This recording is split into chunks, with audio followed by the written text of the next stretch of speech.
Hola hola et bienvenue sur l'envol des mots, j'espère que vous allez bien. Aujourd'hui, update de mes dernières lectures 2023, puisque le dernier update que j'avais fait en 2023, c'était l'update des lectures du mois de mai. Voilà.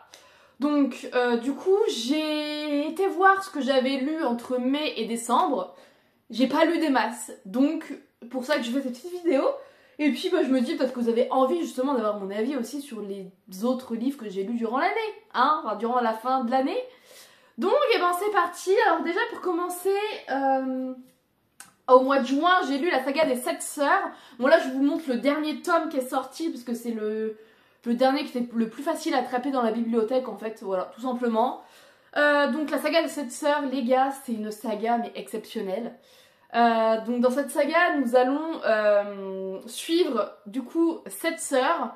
7 sœurs qui un jour apprennent que leur père Passalt est décédé.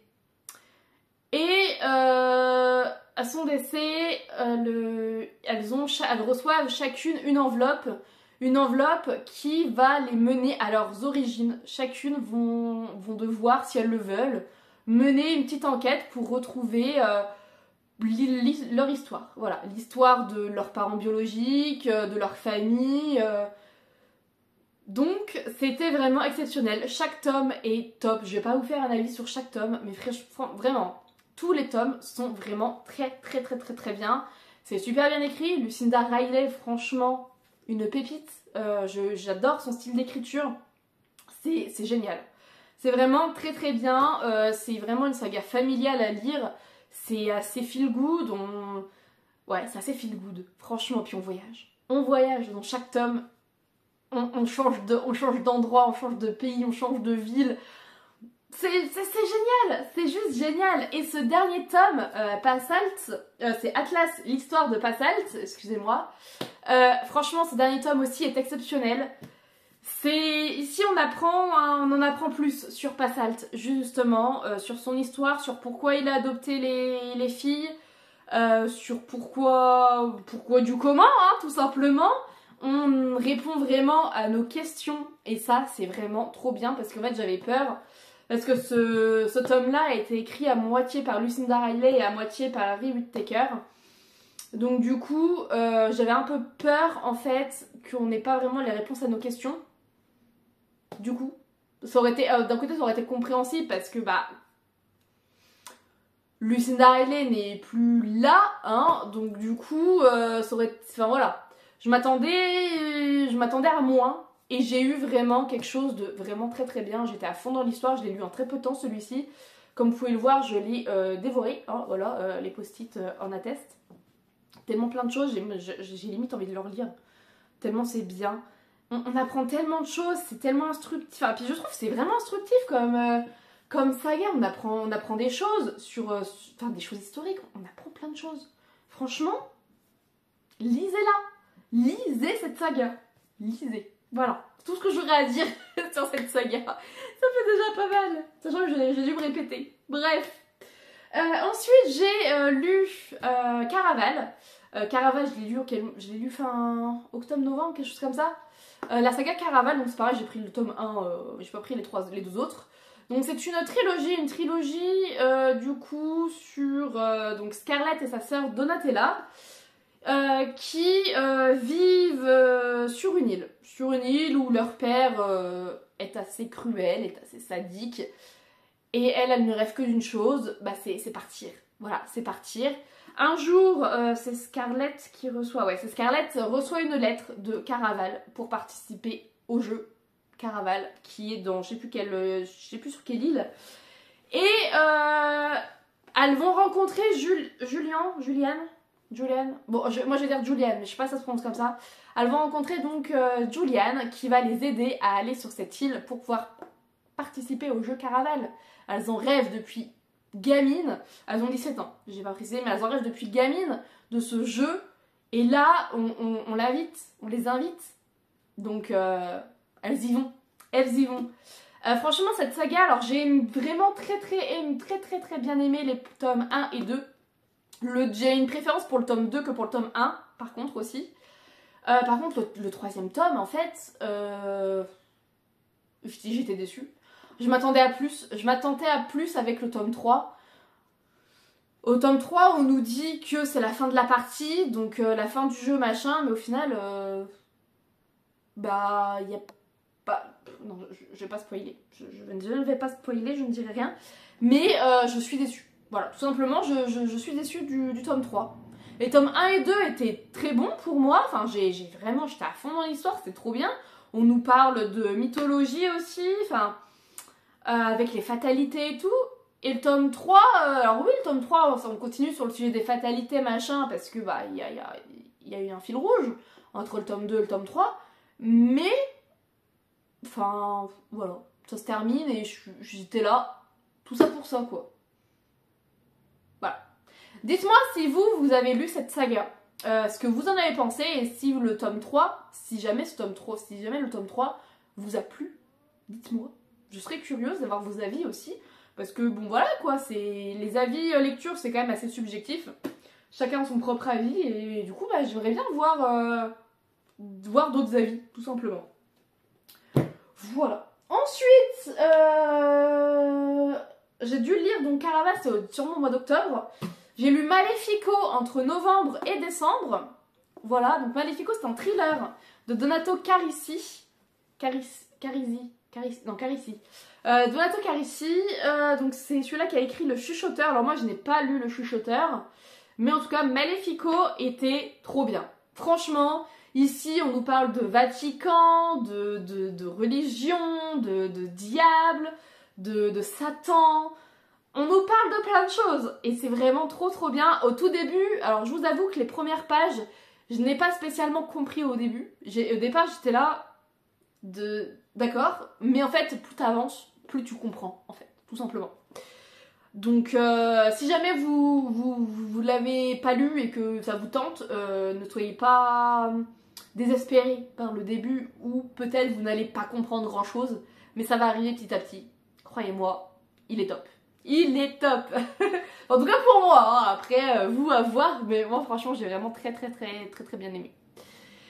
Donc ici on suit Marcus. Marcus est un pénitencier, donc c'est un prêtre qui est capable de déceler le mal qui est caché dans les gens, voilà. Parce qu'il y a du mal dans un peu tout le monde, hein, voilà. Il y en a qui en ont un peu plus que d'autres, voilà. Mais lui, Marcus peut déceler cela, voilà. Et d'un autre côté, on a Sandra. Sandra, elle est, comment on appelle ça ? Enquêtrice pour la police. En fait, elle prend surtout des photos. Elle prend des photos des scènes de crime pour la police. Donc voilà. Et Sandra, elle va enquêter sur un meurtre. Du coup, elle va atterrir sur une scène de crime sur le meurtre d'un couple.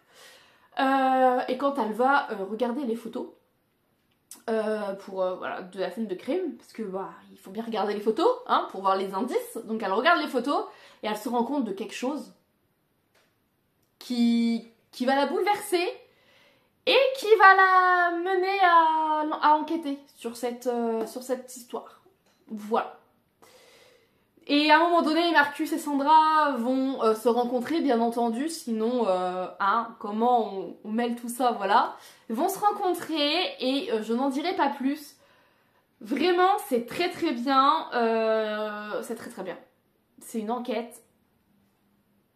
Bon, après, il faut être un peu accroché parce qu'à un moment donné, on parle un peu d'un institut avec des enfants et tout. Je veux pas trop spoiler, mais faut quand même avoir le cœur bien accroché malgré tout. Surtout si vous êtes comme moi à imaginer des choses. Moi, j'imagine un peu trop. J'ai trop d'images en tête quand je lis. Quand je lis, en fait, c'est un film qui passe dans ma tête, hein, tout simplement. J'ai les images et tout. Et quand je lis ce genre de truc, des fois, il y a un peu trop d'images qui vient.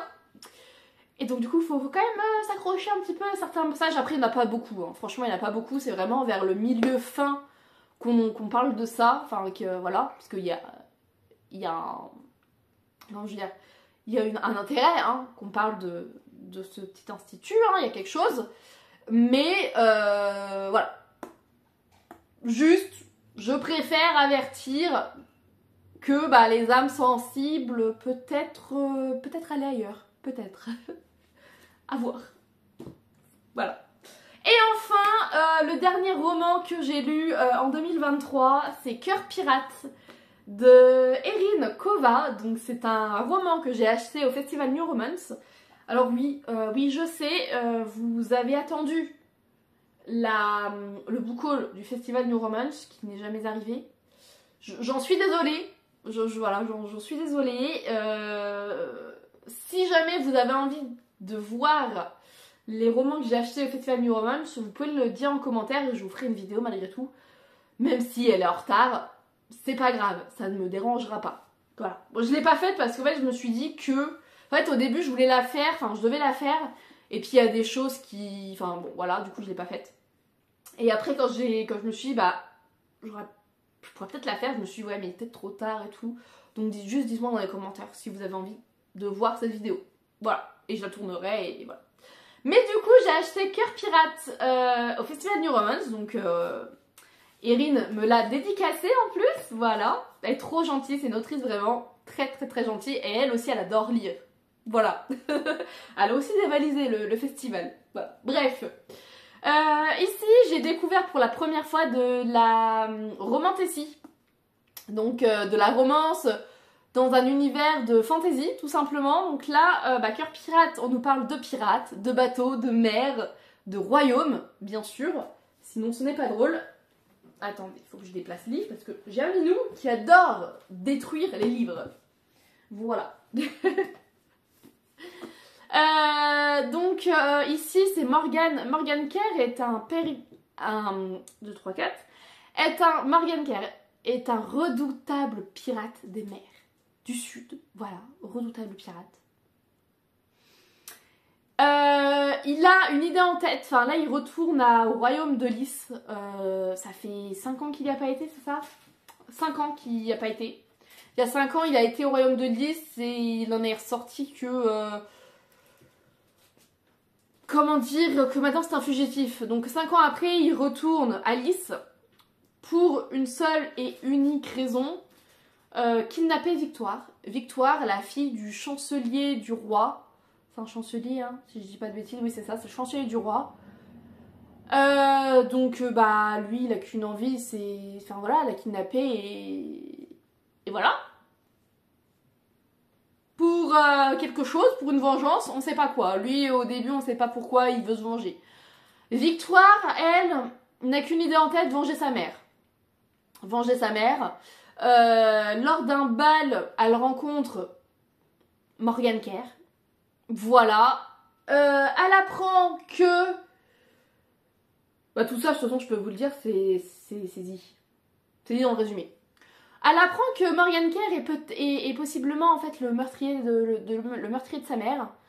Et elle, ça fait 5 ans qu'elle fait tout pour être prête le jour de la vengeance. Là, elle a Morgan sous les yeux. Voilà. Lui qui essaie de la kidnapper. Elle veut jouer solo. Hein, donc, elle sème son père et les gardes du corps, machin. Enfin bref, je sais plus les noms exacts les termes. On est quand même dans un royaume, hein, donc il y a quand même des termes, enfin bref. Elle sème tout ça et elle veut essayer de le tuer toute seule. Voilà. Finalement, finalement, Victoire embarque sur son bateau. Pourquoi? Enfin, comment? Je ne vous dirai pas comment. Elle embarque son bateau de son plein gré, hein, je précise. De son plein gré. Voilà. Elle s'est mise dans le caca toute seule. Toute seule. Voilà.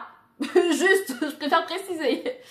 Donc voilà, donc cette histoire, alors est-ce que... pourquoi sa mère a été tuée?